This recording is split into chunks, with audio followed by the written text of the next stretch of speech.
how can other people tap dance to work? What's the secret of that? You find your passion. You find your passion. I was very, very lucky to find it, when I was 7 or 8 years old, and fortunately, my children have found their passion. One son loves farming like nothing else. One son loves music like everything else, and all three of them love philanthropy and what they get to do. You're lucky in life when you find it, and you can't guarantee you're going to find it in your first job out. But I always tell the college students that come out, I say, take the job that you would take if you were independently wealthy. You're going to do well at it.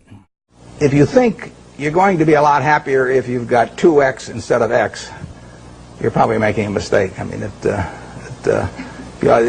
you ought to find something you like that works with that, and you'll get in trouble if you think that making 10X or 20X is the answer to everything in life, because then you will do things like borrow money when you shouldn't, or maybe cut corners on things that your employer wants you to cut corners on. Or it just doesn't make any sense. You won't like it when you look back on it.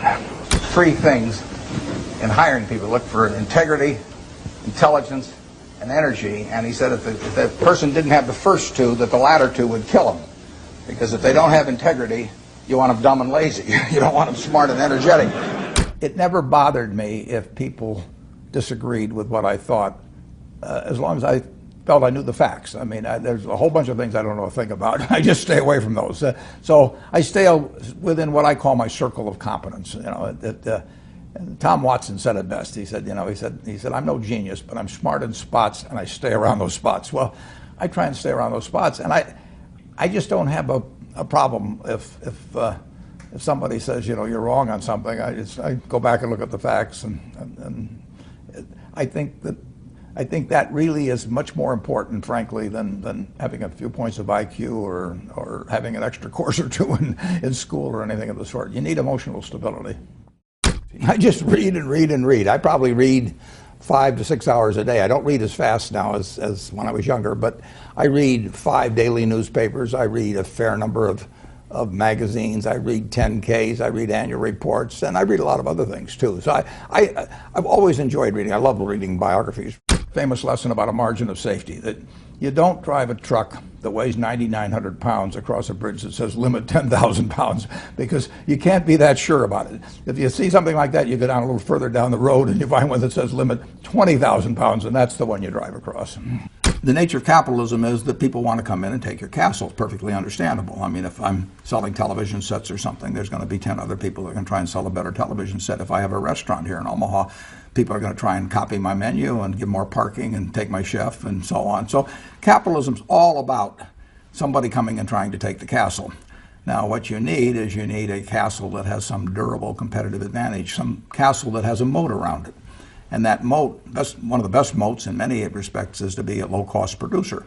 But sometimes the moat is just having more talent. I mean, if you're the heavyweight champion of the world and you keep knocking out people, you've got a competitive advantage as long as you can keep doing it. And it's very profitable if you're the one that happens to be able to do it. If you can turn out great motion pictures, I mean, Steven Spielberg, I mean, he's a fellow to bet on, and it has enormous economic value. You'd be surprised at my days. I mean, they're very unstructured, no meetings. None. I mean, I don't like meetings, and I read a lot. I wish I were a faster reader. I'd get more done. But I do read a lot, and I'm on the phone a moderate amount. Our businesses run themselves basically out there. My job is allocating capital, and that's what I'm thinking about.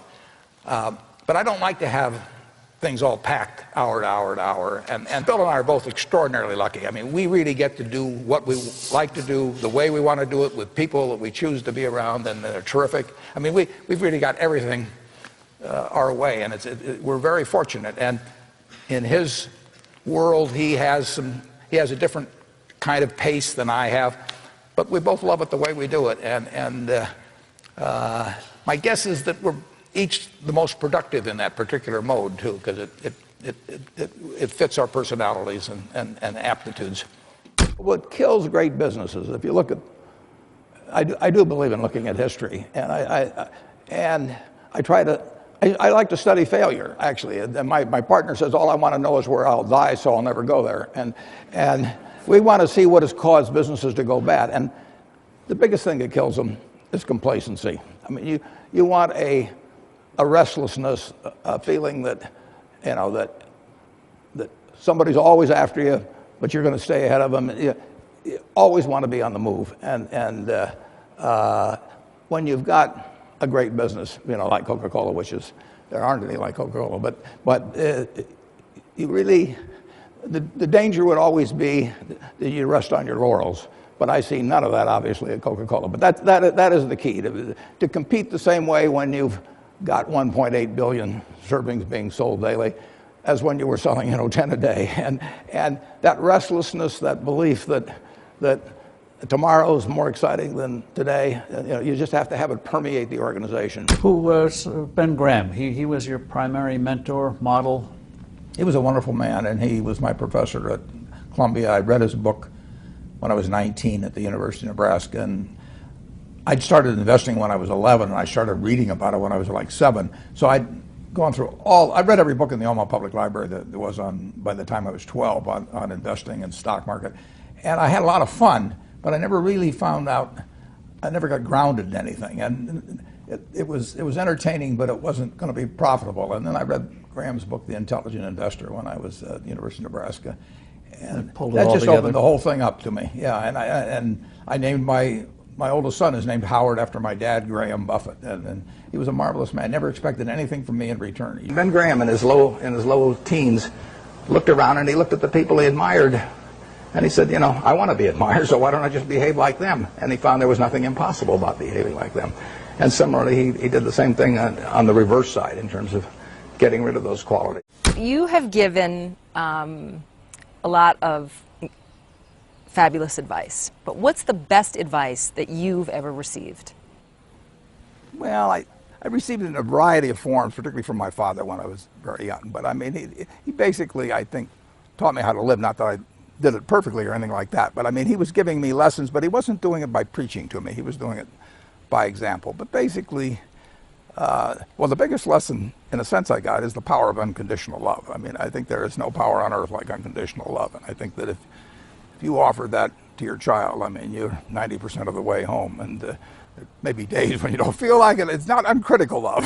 That's a different animal. But to know you always can come back, I mean, that is huge in life. That takes you a long, long way. And I would say that every parent out there that can extend that to their child at a very young age, it's going to make for a better human being. And you felt like you got that kind of unconditional love from your dad? I absolutely did.